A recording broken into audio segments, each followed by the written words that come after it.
Je me trouvais le 25 décembre 2021 dans les Ardennes françaises, en pleine forêt, et j'ai décidé de tirer une carte de l'oracle de Gaïa, mon oracle fétiche.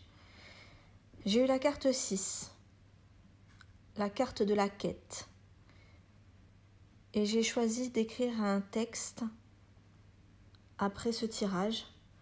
Je voulais vous le faire partager en vous partageant quelques images de ces vacances.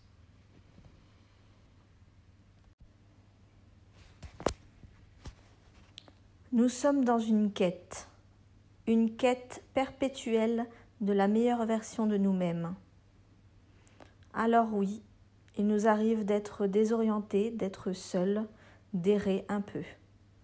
Mais c'est un phénomène normal, un passage, presque obligatoire de remise en question pour renaître à nous-mêmes.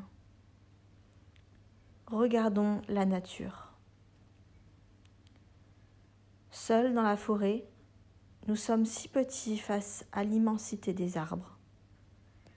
Ils sont majestueux, forts et nombreux, tous reliés par leurs racines et leurs mycorhizes.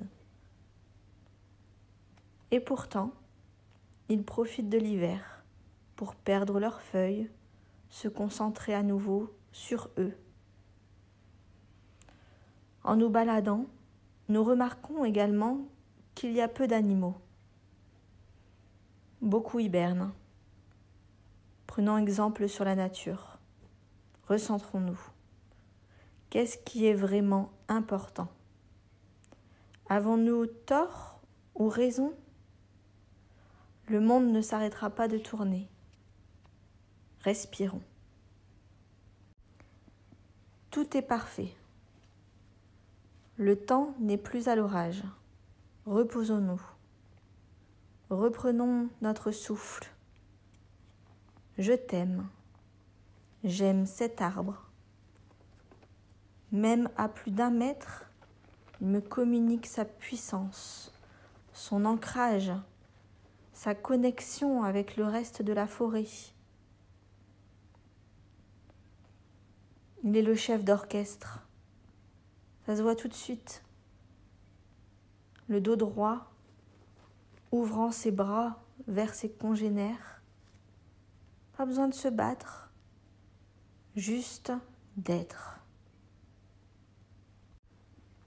Bien sûr, il s'agit de l'instant présent et non de penser à l'avenir. Mais nous savons tous qu'après l'hiver vient le printemps, que les arbres vont bourgeonner. J'en vois d'ailleurs un qui commence. Tous les arbres vont reprendre vie, faire éclore de nouvelles feuilles, encore plus belles, encore plus vertes. Et les oiseaux vont reprendre leur chant. Les insectes, les autres animaux de la forêt vont à nouveau fourmiller. Même les pierres, si froides, vont reprendre un peu de chaleur. Alors préparons-nous. Respirons profondément. Prenons ce temps pour nous. Et ensuite, alors, je vous promets la liesse et l'abondance, le renouveau et la renaissance.